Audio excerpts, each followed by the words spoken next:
Aqui estamos, Senhor, esperando a alimentação que já tens colocado na boca do teu servo, Pai Santo, no coração dele, para transmitir para a tua igreja, Pai Santo, neste momento.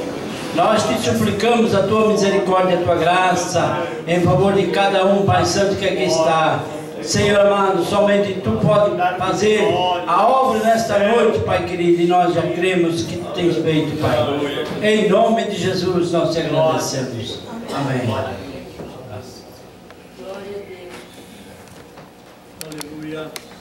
Glórias a Deus. A paz do Senhor, meus irmãos. Amém. Abra sua Bíblia na carta que o apóstolo Paulo escreveu a Tito, capítulo de número 2 e versículo de número 11 em diante.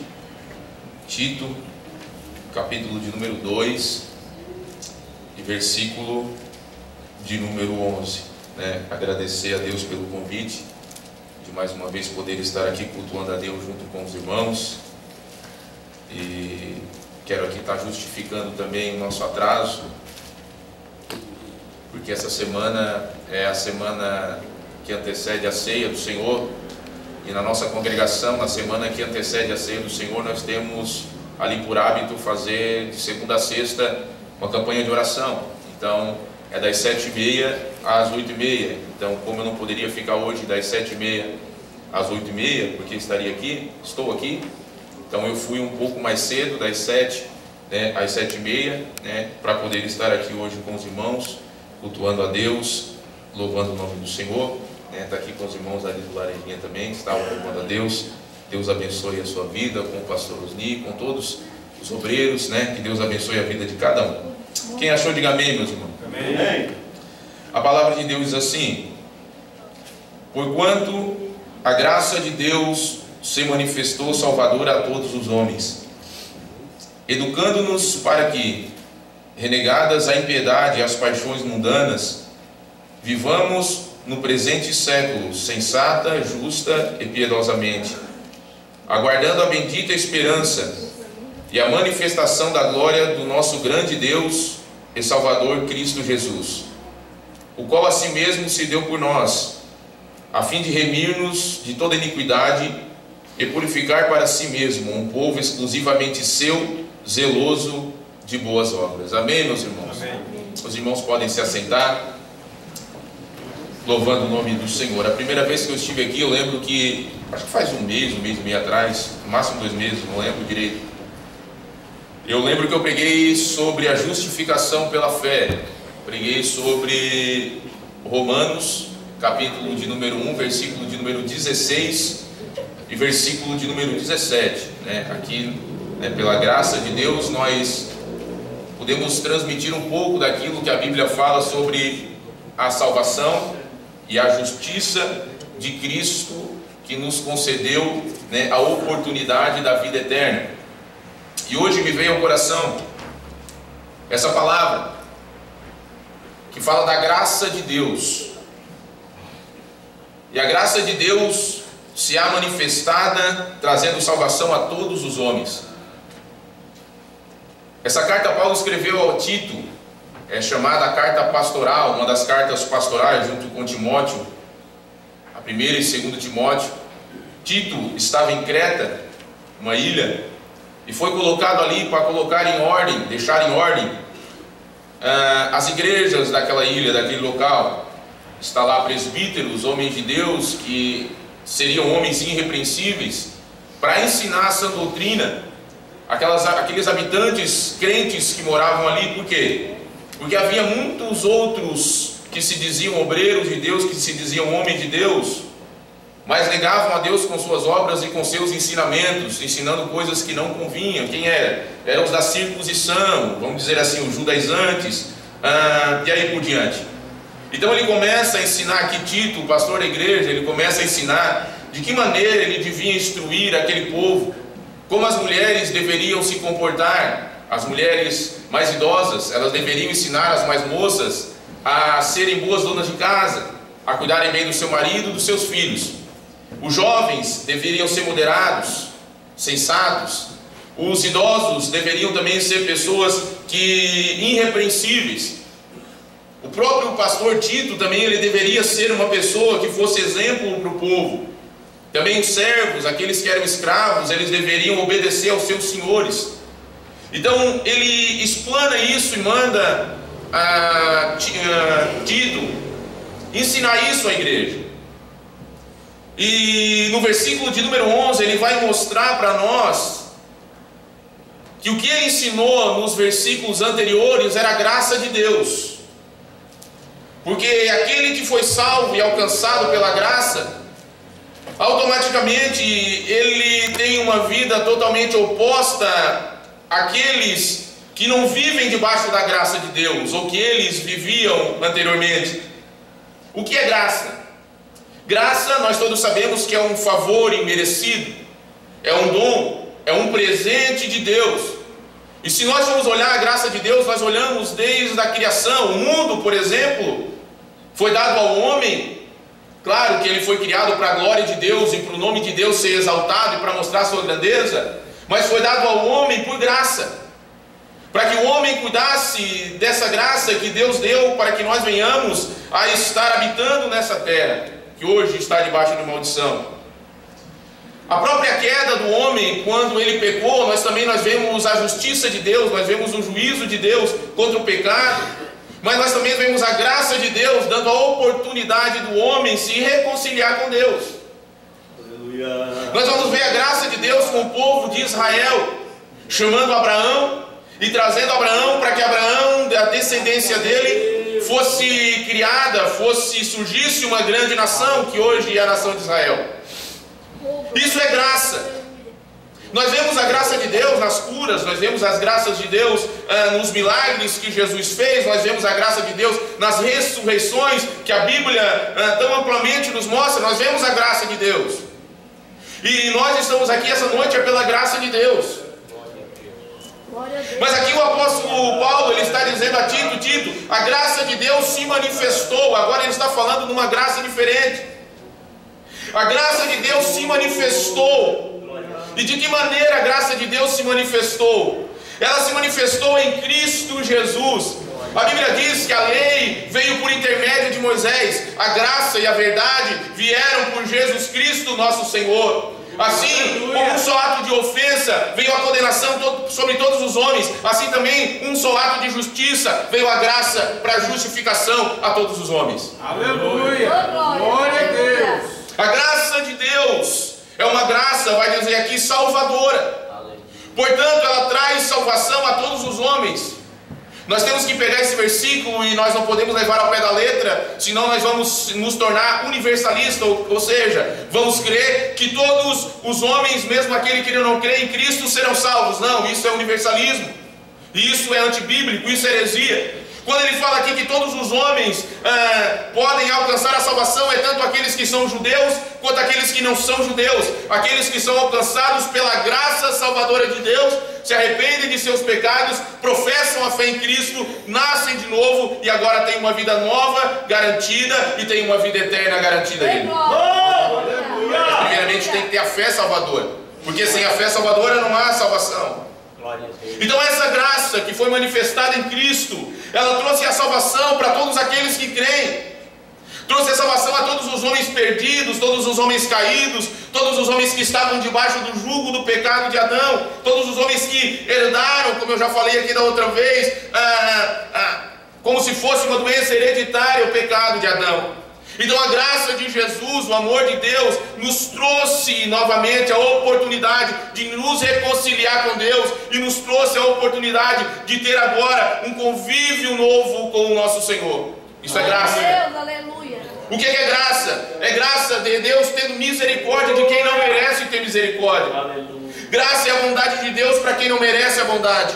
Graça é o amor de Deus para quem não merece o amor. Isso é graça. Oh, glórias, aleluia. Isso é graça. Aleluia.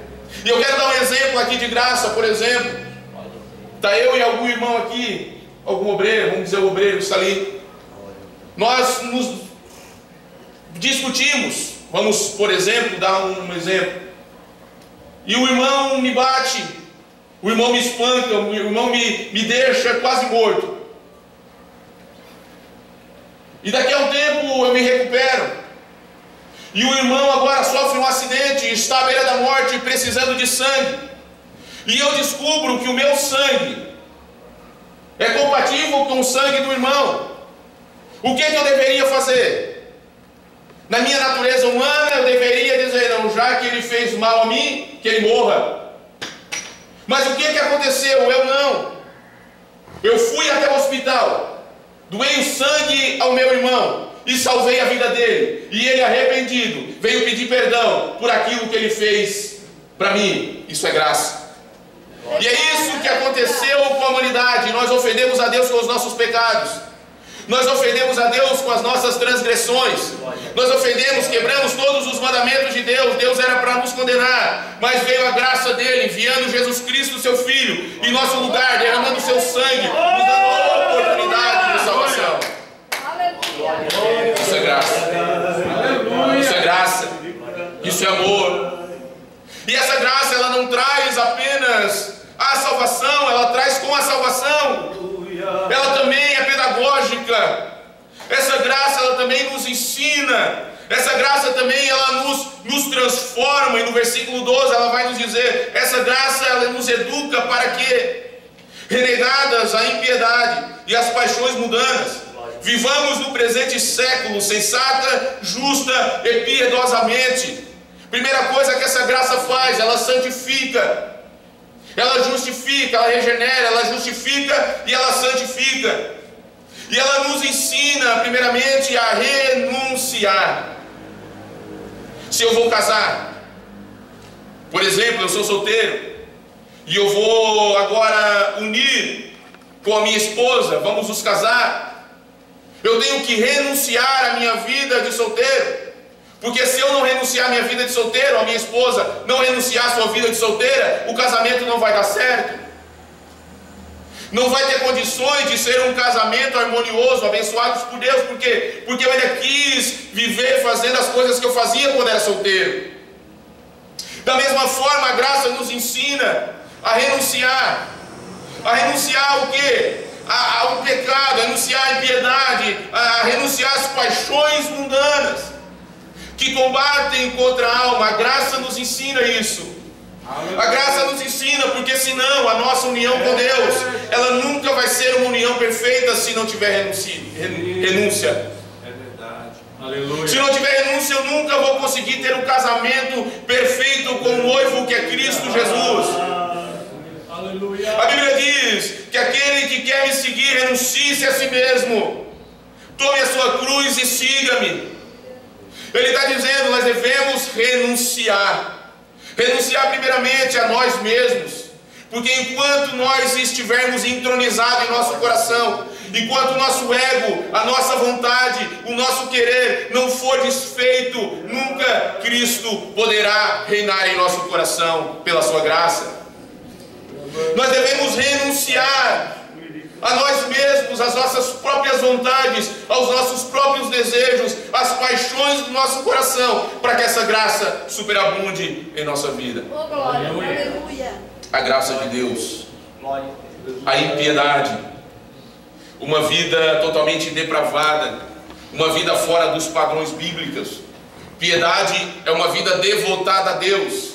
Piedade é uma vida dedicada ao Santo dos Santos. Piedade é uma vida consagrada a Deus. A Bíblia diz que aquele que tem fome e sede de justiça, esses serão fartos. O que é isso? Tem aqueles que desejam fazer a vontade de Deus, aqueles que têm fome de santidade, aqueles que têm fome de viver uma vida devotada a Deus, conforme as Escrituras dizem, esse será farto. Isso é o que? Isso é piedade, a devoção a Deus. Aleluia. Isso é uma parte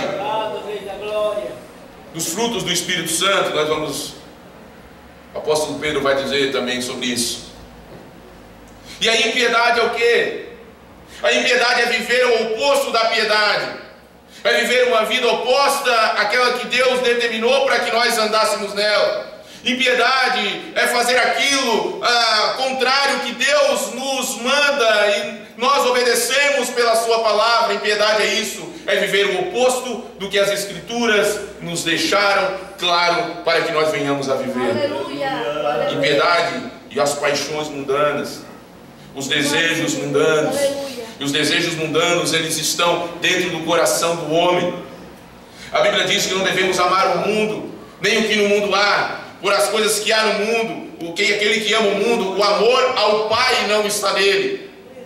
Aquele que ama as coisas dessa vida, aquele que ama os prazeres dessa vida, aquele que ama a mentira, aquele que ama a inveja, aquele que ama a soberba, aquele que ama todas as coisas que o pecado pôs dentro do nosso coração, esse de maneira nenhuma tem o amor de Deus em sua vida. Aquele que ama o dinheiro, Aleluia. isso é as paixões mundanas. Aquele que ama a idolatria, aquele que ama o egoísmo, o amor próprio, que apenas ama a si mesmo, e o próximo que se perca, o próximo que venha a perecer. Oh, aleluia. Aquele que ama essas coisas, esse pratica a impiedade.